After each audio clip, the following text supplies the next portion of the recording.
Welcome. Baer Faxt is again coming from Atlanta, the Atlanta Art Fair.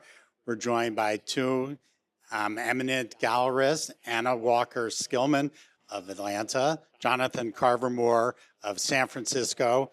So guys, it's the morning after the opening of the art fair. What happened last night? How's it going? Well, good morning. Good morning. Welcome to Atlanta. Last night was a bustle. Everyone came out, and that's Atlanta for you. People come to the art events. It was great energy, all types of different people. A lot of Atlanta collectors were here. A lot of consultants, some interior designers, but really it felt like a reunion, like you open the yearbook and all these people you haven't seen in like 25 years, like, all gathered, and that was incredible. It was a great vibe. The halls were packed. Sticking with you, Anna, for a minute, do you feel like you knew everybody that was there? Or was there... Well, I've been doing this for 25 years, so I'm starting to do that where I don't remember everyone, but yes, people I haven't seen in probably 10 years in the art community. And because we're so spread out, and because the art market has changed so much in Atlanta, and there's so many new people coming in, I felt like there was, the heavy hitters were here for sure, just absorbing. I don't know if they were buying, but they were absorbing. And it felt great, yeah. So Jonathan, you're like morning after from a night of partying and selling loads and loads of art, I hope. Well, it was quite a busy fair last night. It almost felt like the first day of school to me, and seeing a group of people, friends that I've known forever, even though I don't know any of the people in the collectors that were in the room, which actually is something that was quite interesting considering I feel like Atlanta is becoming this bigger art scene. This second edition of the fair and my first time exhibiting here, it feels like there's a true community, right? People were coming to the booth and speaking to me as if we've already had conversations with one another. And that's something that I thought was really special about the types of people that were in the room last night. I did sell some work. I'm excited for people to come back today because I know opening night is much more about the socializing aspect of it, but I'm excited for people to return and see the booth in more detail. How much on a fair like this is about pre-selling, sending PDFs, that kind of thing? The big sort of art Basel fairs have become a little bit too much about that. I would hope that maybe a fair like this would be less about that. Did you send out a lot of here's the work I'm bringing kind of PDFs? Actually, I was quite intentional about not doing that. Usually I do that from the past fairs, but I wanted to come here since it's my first time, as I mentioned, to give people the opportunity to be able to engage with the work, understand, talk to the artists. 3 of my artists are here from San Francisco. I didn't want this to be when you walk into the booth and there's nothing for you to want to look at or be able to possibly acquire, because I kind of feel like that just, it takes away from the moment, the specialness that you can have then in wanting to understand what you're looking at. So I didn't really do that. I wanted collectors to have their time with the work and to be able to think about it and add it to their collections. What do you think? Anna, what about you with that? Well, we have the whole PDF thing where, you put it together, you send it out. It has been part of our process, but, I think that works with the bigger collector community and more sophisticated, the people that are coming to this art fair are here to learn and they're excited, and, maybe they'd open the PDF, or maybe some of the consultants are the old school collectors, but this is more about,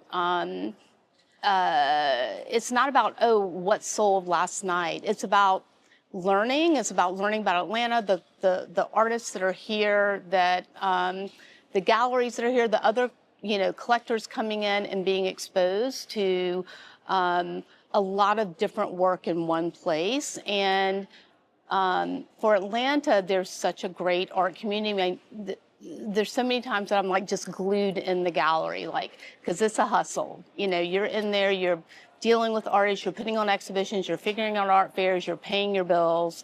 And then when I come here, I'm like, oh my gosh, who are these people? Who are and I love that part of it. And because once you get to a certain place in a gallery, it's hard to get out of it. And this is such a great place to come. And Atlanta's changing. It's bringing in a lot of new people that, I've been here for 20 years, and now people come on Saturdays to go to the art galleries. That wasn't ever something that happened here, where people just went out on Saturdays to go to museums and galleries. This is all a learning process for our city, and people moving in are bringing those ideas. And so I think the same thing is happening with the art fair. We all want to communicate and gather in one place, and this is a great place to do it.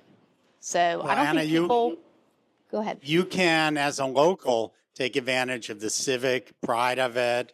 You also don't have the shipping costs, the travel costs, right. And you can have those people come back next month and 2 months. Jonathan, it's not quite the same thing for you coming in. Yes, I'm sure you're trying to build long-term things, but if the commercial doesn't work, it's tougher for you than somebody who's from the area. Would you agree with that? Yes, but I feel like that all evens itself out, right? When Anna would travel to another fair, it's going to be the opposite for her.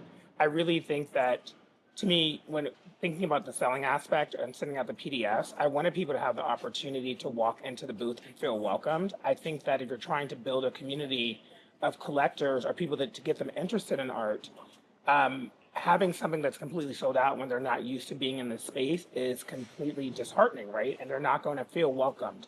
And my whole premise of what I built the gallery on is that I want you to feel like this is accessible, like you belong here. And I think, walking into a booth, if it's your first time attending a fair and seeing red dots everywhere, you're just kind of be immediately put off. And it's like, why am I here, right? Like, why did I come here? This is not for me.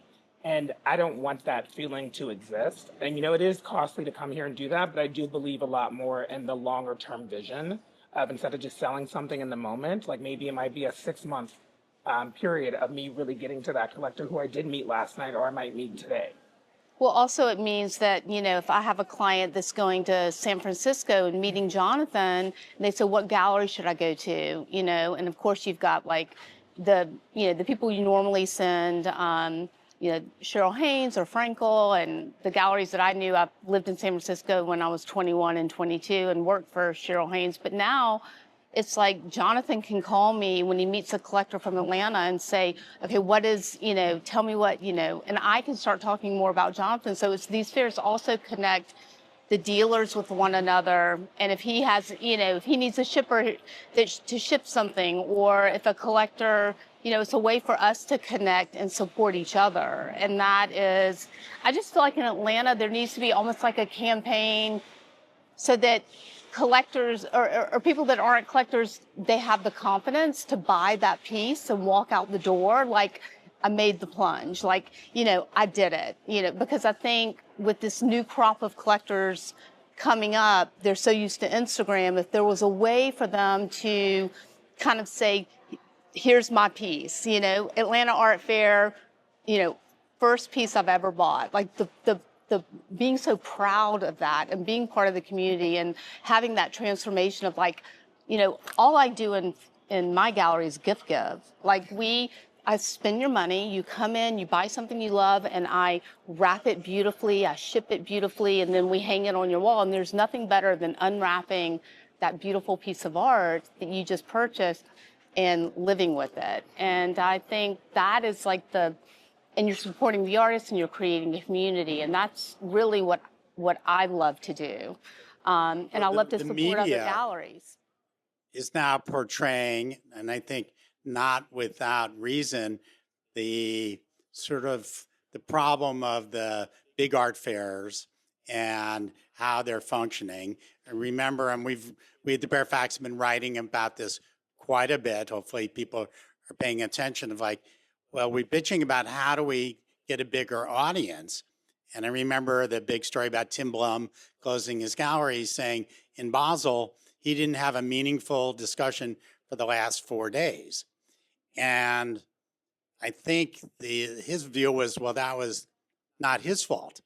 But my view is that's his fault for not creating an environment where people want to have or feel like they can have this dialogue. And maybe, the stakes are so high in a Basel and millions of dollars at stake, but kind of your spirit that you're talking about is maybe what the rest of the New York centric, LA centric art world needs to come back to a little bit. I mean, what is your view from what you're reading about, the issues of the freezes and the art Basels and the art market from a different kind of point of view? Well, one, I think that, and this is no disrespect to any of those fairs, because I participated in those larger fairs too, but I think that we've kind of forgotten the value and importance of an art fair, right? And it's gotten so big that, like, let's just bring it back a little bit to remember why we're doing this in the first place. Like, art to me is meant to enrich your lives. It doesn't have to be centered around conversations about the biggest sale, but it's more about, what did you find that you liked in this piece of art? What do you see? Like, what does it make you think of? How does it feel how do you feel connected to the work? And I think when we're looking at those fairs, that we just get caught up in the bigger picture of it, but we should just think a little bit smaller. And I think a fair like the Atlanta Art Fair is small enough that you can connect with everyone that does come through your booth and hopefully have a meaningful conversation with them and not be so concerned about what am I selling, who's selling this next to me, but really focusing on the person that's in your booth and what's going to make them tick, what do they care about and want to learn more about. Yeah, so for art fairs for us, I remember my first art fair at the Hilton with Jane Jackson, who started the Jackson Fine Arts. She was the one that met Elton in '91 on New Year's Eve and opened her gallery because he was buying gifts for a big party he was having. And that first year, I remember people coming up and, we're writing invoices. We have a stack of invoices and, there was no phone, internet, people couldn't take pictures and walk away. And the transition of how the fairs have changed. And for us, we would just gather as much information over the 20 years we've done fairs to build our database, essentially. And, over time, it's like, seeing someone, getting to know them like a friend, they feel like they know you and they begin to start collecting from you. One thing I've noticed at the art fairs now is it's so, you feel it's so intimidating to go into one of these art fairs, whether you're going into Frieze or the Armory. But some of the biggest wins for me is we have a young gallery here in Atlanta. And, it's a hustle. Galleries that, that have been doing this, not all galleries, obviously, but, not the Werner, but like it is day in and day out. You are just hustling because the margins are always so small. And it's not like you're going to get wealthy off, or maybe some do, off the art world. That's the whole other big market. But we're just in it like creating communities, building collections. But I hear about the Armory and I hear a lot of the big galleries recently were like, it didn't go so well. But then one of my favorite galleries here in Atlanta, a young gallery, is like, I sold out my booth. And I was like, I literally, like, tears were coming to my, he'd never done an art fair. He sold out his booth at the Armory. And I thought, because he was a new gallery, the price points were good. He was let's talk about the price points. Yeah. So that's a big conversation lately, too. We've been writing about it as well. Jonathan, I'll toss it to you since your gallery's a little bit younger. What are your price points and what do you think should be a price point just for like, it's the first show with you and it's first solo show. They came out of the Art Institute. I guess that's closed, but maybe they did. What are they for you and what do you think they should be in general? Yeah, so the price points for me in the booth are from $1,800 to $18,000. I have works that are canvas paintings on canvas, and then I have textiles that are 18K that are 110 inches long, right? And we're talking about months of work. I don't know if I focus so much on pricing. I really think a lot about the artists and where they are in their career, but then also how much work has gone into it. And I think pricing is something that we should openly discuss, but I think when people know the value and how much time and effort and the meaning behind the work, I don't really know if they always consider price. And I have to be honest, when it comes to new collectors and particularly collectors of color or queer collectors, we all know, and female collectors, we all know that there's a very big gap when it comes to money making in the world, right? And when someone's really admiring something and they're talking to me about it, and I can tell that they're interested, I want them to know that there are options when it comes to buying work, right? Payment plans exist. Yes. I think that people should know that. Yeah, right? exactly. And I don't know many people discuss that openly, but As long as you can pay it by the end of the year. Yeah. You know, like we got to close our books, so let's figure out how to get it paid by the end of the year. But strangely enough, our price points are exactly Really? the same. We like that. 1,800 to 22,500. Yeah, is exactly. And I mean, our business really runs anything really between like 2,500 and 35, 40,000. Like that's our price point. I think artists have made the mistake of thinking, well, if my biggest paintings are only $10,000 and the gallery's taking half and I've got 8 of them, that I can't survive on that. So I have to make them $30,000. And I think that's a mistake on the artist's part to look too far down the road. You can get the prices there, but they, at least especially in the bigger cities with the higher overheads, both for the artists and the galleries, being able to survive on those prices, that's not so simple. Yeah. But I also think that's why you have to think creatively, right? You know, I had a show open up when I first opened the gallery. This artist, she'd been around for a few years. Her works were $4,200, and that was quite accessible for at least the people in San Francisco. And since, it's been interesting because the first person that bought one of the pieces, they had never spent $4,200 on anything outside of a condo, right? You know, higher than that. Right. Then they came back, you know, a year later, and they're buying $20,000 paintings from me. So I kind of feel like it's like, you know, it's at the entry point, you know, whether it's $2,000 or $4,200, that is like where people can enter and they can go from there. And once you kind of got them hooked on the understanding the value of art in their home, I think that they're much more willing to expand and think differently about where they allot their money. And for us, we hope that it's in spending more money with the gallery and supporting the artists. Exactly. Yeah. Well, I mean, that sort of sticks to the emerging artist. What about mid-career? And I have a follow-up question about that too. So mid-career is a different conversation, right? Yeah, I mean, I think in the photo market, you know, a lot has shifted in the photo market in terms of editions, and a lot of artists are, you know, a lot of the really classical photographers like, you know, Harry Callahan and Bruce Davidson and just these, you know, incredibly like well-known photographers are kind of not disappearing. They should, you know, the work needs to be kind of like highlighted because of the way that photography itself in the market has transitioned from handmade prints to, you know, being in the dark room, to C prints, to G-clay prints, to digital prints. And I think that, you know, photography itself is really expensive to make now. Everything has to be good, get printed at Lamont, then mounted, then framed with museum glass. And, you know, there's a huge expense in production. And, you know, there's so many incredible photographers that are working in the medium and that have a great community.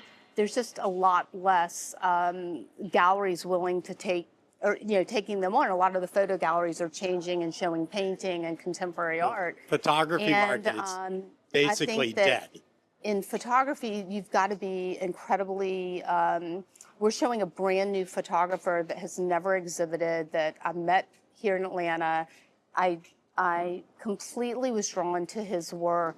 He works with a textile artist in Sweden, and he uses her like costumes, her yarn pieces with his photography. And, you know, we had to start him from the beginning, like what size are the prints? How are we going to present them? And, you know, he's never shown, and we have a booth of like 5 of his pieces and so much interest. And I mean, to see his face, I think he had like a tear in his eye when he was talking to me, because he's like, I can't believe that I'm full front in this booth. And it's you know, it's an expensive medium, but I think pricing is always a complex issue, and you don't want to be too high.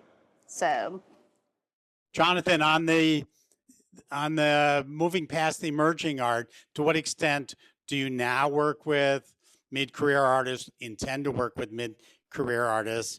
And then I have a couple follow-up questions about that. Yeah. So I think, I mean, I work with emerging artists and mid-career artists. You know, I've worked with South African photographer Zanele Maholi, who I think is far past emerging. I mean, considering their exhibition history. And those works I've been able to place. Now, those works I've been able to place more with institutions than with private collectors. I've also worked with Peter Hugo, who is a pretty well-known photographer, but then also works a lot in the fashion industry. And I've been able to place those works with private collectors and also institutions. But when I think about the price point, I really don't think that people focus so much on exactly how much it is that they're paying for, but they focus more on the story behind that work. And I feel like that's what's been most successful for me when it comes to emerging artists and mid-career artists. Anna, what about, the market's changed. Is that most gallery owners say, I could never lower the price. And they Right. say, well, it's not my fault. I raised the price. That's the market. But they never say, well, the market's a little softer. I Well, I had to think- have a conversation with my artist that maybe from 30 to Right. 20 is not a bad thing. I think that lowering a price creates, complexity, but I think that in any other market, you can't, the way it works is you can figure out ways of lowering the price that, and all the auction reports on different artists, that is not always the place you go to understand your artist's market. It can really hurt your artist. And I think that, the auctions can do a disservice to a photographer who has editions because you can find one price here, one price here. And I think really the value is the artwork itself. And I think a lot of the galleries raised some of these photographers to a place that doesn't make sense because you have collectors coming in saying, okay, well, for that I can, buy this painting or buy something. I think you have to be, you have to really understand. I had someone recently who wanted to buy a piece and he wanted me to explain how this work compares with the auction. And I had to go through and say, these are all the reasons the artist is priced here. This is his career. This is his museum collections. His work deserves to be at this price. Now, whether the auction is matching that is not anything I can control, but this is where the artist's career is. I feel 100 and the value and the work that went into this. I support this, but I have to be accountable to all of my collectors because we have a secondary market vertical of our business that they come back to me to resell the work. We have a show a year with 100 pieces. We just did a show with probably 10 Egglestons, a whole Southern show of a collector here in Atlanta that bought Egglestons in the 70s. And so, that market's changed, but someone who bought something 6 years ago, I'm not here to make you a ton of money. That's just sort of the icing on the cake, and that happens rarely when some artists, the market shoots up. But what I'm able to pay you what you paid for the work and maybe more or maybe a little less. But now you get to travel that piece through another collector. It gets to travel through the world. And that is the beautiful part about reselling a piece, is that it gets to live again somewhere else. And so we do a big market. So I can't tell an artist, yes, a collector, this is going to sell for this price, because I have to be, this is a great investment, because I have to be accountable on the other end when I'm reselling it for them. And I think so many people are focused on that, but when the price and the value, and I say to people all the time, okay, you paid $5,000 for it. How long did you have it? 10 years? So you paid, I divide it in my head, $3.62 a day. Like, didn't you enjoy that the time you lived with it? Like, isn't it worth it? I don't want to, convince a client that something's going to be a great investment, because I'm not that person. And that's what the brokers do. That's what the finance people do. I sell work so that you enrich your life, and you get to connect with an artist and people like this, and you get to be here.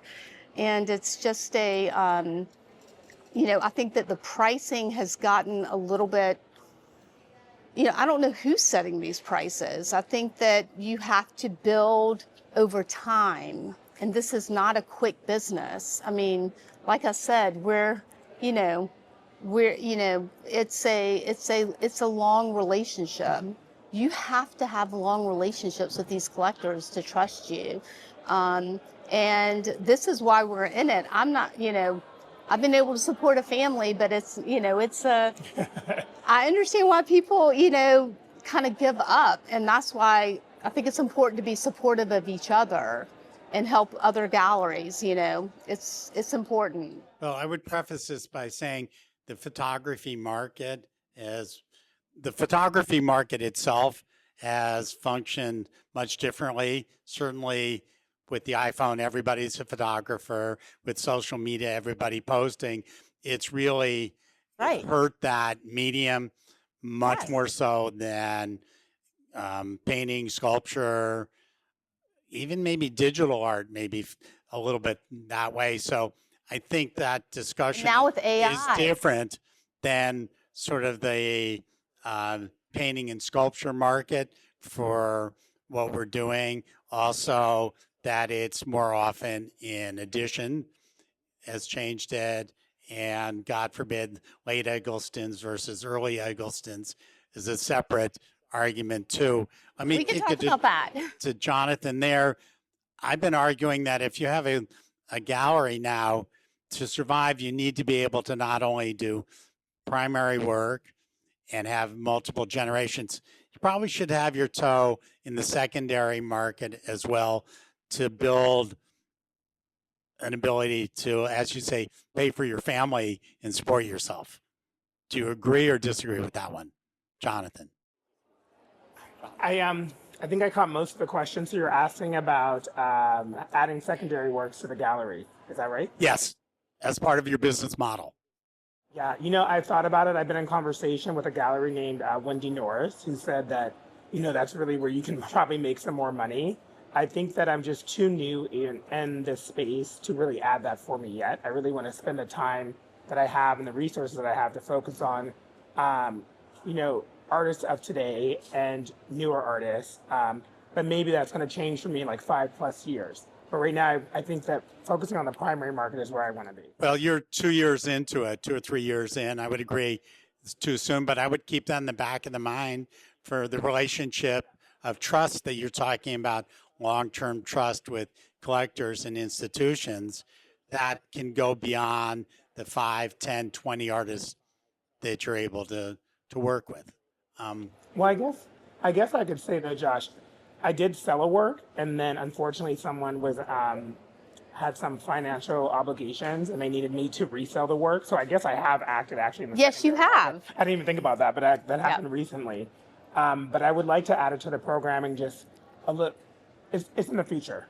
Now let's get back to me. Let's talk in a year. It might be sooner than later, but it's definitely in the future. Well, the art world moves quickly. Let me ask you another thing about art fairs and communicating with new people. I'm a person who says, let's put the prices on the labels at the art fair. The art world has gone, we can't do that. That's terrible. No one will talk to us. I think it would be useful, and I can explain why. Do you do that? Do you see that at the fair now? I mean, I put prices on everything for me because I think it should definitely be, we should be Do we transparent. have our prices? And I don't want people to come to the booth. I feel like no pricing signals too much exclusivity, and and it could go left or right. But I prefer to just be upfront and honest about the pricing. I think that it's okay to see it and not be afraid to ask. I think when people don't see it, they're more inclined to walk away from the booth because they're thinking it's something that they can't afford, when in reality, we have works that are less than $2,000, right? And, some people spend that going to dinner. True. Right? Didn't you say? Yeah, they do. I mean, we have labels on the wall, but we do have a physical price list that we keep on the table, so anyone can come by and pick it up. And we have a number of them that we're still a little old school, We maybe I think the generation of new collectors are not quite as used to dealing in real life, particularly post-COVID, and they're Zoom people and they're social media people. And if they're tech people, they're not too comfortable with other human beings. So if you can, I think True. Jonathan's right. If they look and say, I could ask the price, but maybe they'll ask me a question I don't want to talk about, or I'll feel dumb, or I don't like people. They're going to walk away. Yeah. But if they Right. see a price and they can go, oh, I Huh. can't afford that, I'm not going to waste their time. Or I could. Right. I just think that kind of pivot is going to become more useful, particularly in these kinds of settings of art fairs, to just do that. It's like we need to reach out to where they are. So Anna, maybe Yeah, I think think about maybe for changing your your two- policy. Yeah, maybe on the wall label for a $2,000 piece, you could say January, February, March, April, and put 400, 400, 400, 400. And maybe somebody'd feel more comfortable, or 500, Yeah. 500, Yeah. 500, the payment plan on the price, then be like, oh, I can afford 500 a month. I mean, they do it when we do online shopping. Yeah, that's right. It's like, 3 Layaway. payments of X amount of dollars. I know I had a Yeah. client recently, an old client, emailed me. He said, are you asking me if I want to do a layaway plan? Because I was trying to get that piece sold. And I was like, absolutely. You can do it in 2 payments, 3 payments. Well, what I tell So- people in galleries is first start with how long you're going to take to pay me. Then we can adjust the price. Because generally people Yeah. negotiate the price first. And you agree, oh, okay, Yeah. you can have 20% off.